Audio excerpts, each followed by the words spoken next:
আমার টেলিস্কোপটি তৈরি করতে দুই ধরনের মিরর ব্যবহার হয়েছে। প্রথম মিররটি হচ্ছে প্রাইমারি মিরর, যেটি 114 mm, এবং দ্বিতীয় মিররটি হচ্ছে সেকেন্ডারি মিরর, যেটি হচ্ছে 25x35 mm এর।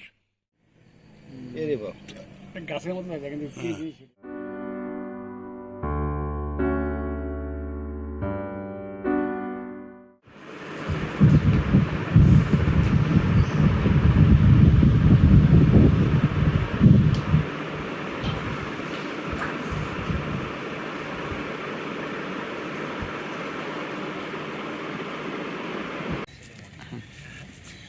তো যখন আমি প্রথম আমার কাজ শুরু করি, তো তখন আসলে আমার পর্যাপ্ত যেসব যন্ত্রপাতি ছিল, যেমন ধরেন মিরর সেট, তারপরে অন্যান্য আমাদের টেলিস্কোপের মেন জিনিস হচ্ছে মিরর। তো আমি যখন কাজ শুরু করি তখন এই মিররগুলো আসলে আমাদের কাছে মানে হাতের নাগালে পাওয়া আসলে অনেক কষ্টসাধ্য একটা বিষয়। এবং আমাদের দেশে যেসব মিরর পাওয়া যায় বা যেসব টেলিস্কোপিক মিরর পাওয়া যায়, সেগুলো আসলে দামও অনেক বেশি। মানে আমাদের টেলিস্কোপের মানে মেন বিষয়টা যেহেতু মিরর, তো আমাদের দেশে যদি মিরর সেটের যদি আমদানি কস্ট অনেক কমায় দেওয়া যায়, তাহলে আসলে টেলিস্কোপ বানাতে অনেক সুবিধা হবে। যত খরচে বানাইছি সেটা হচ্ছে 17,000 টাকার মতো খরচ পড়ছে, এবং এই 17,000-এর মধ্যে আমি তৈরি করছি হচ্ছে 114 mm রিফ্লেক্টর টেলিস্কোপ। তো আপনারা বাজার থেকেই 114 mm রিফ্লেক্টর টেলিস্কোপ যদি কিনতে যান, তাহলে খরচ পড়বে প্রায় 35 থেকে 40,000-এর মতো।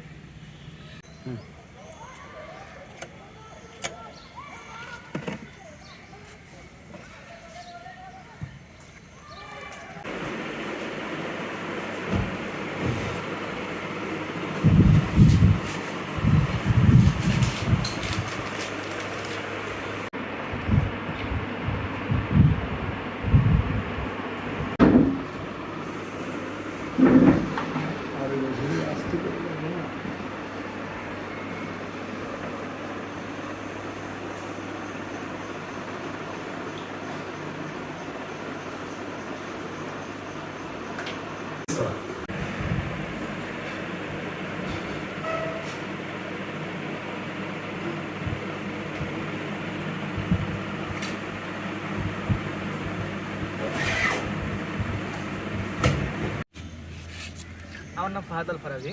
আমি এইবার রাজার পালে উচ্চ বিদ্যালয় থেকে এসএসসি পরীক্ষা দিলাম।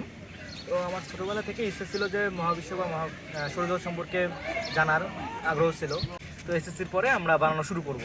তো এরপরে আসলে এসএসসি পরীক্ষা দিলাম, দেওয়ার পরে আমার বড় ভাই আমাকে আমার মানে টেলিস্কোপ বানানোর জন্য যেসব প্রয়োজনীয় যন্ত্রপাতি দরকার, সেসব যন্ত্রপাতি আমাকে ম্যানেজ করে দিল। তো এই রমজান মাসের মধ্যেই সে প্রায় 1 মাস পরিশ্রম করে স্থানীয়ভাবে পিভিসি পাইপ, প্লাস্টিকের যন্ত্রপাতি, তারপরে কাঠমিস্ত্রির কাছ থেকে কাঠের কাজ, এগুলো করেই সে টেলিস্কোপটা তৈরি করার চেষ্টা করছে। এবং আমি এই টেলিস্কোপ ওর নিজের আবিষ্কার দ্বারা টেলিস্কোপ দিয়েই আমি চন্দ্র সূর্য দেখছি।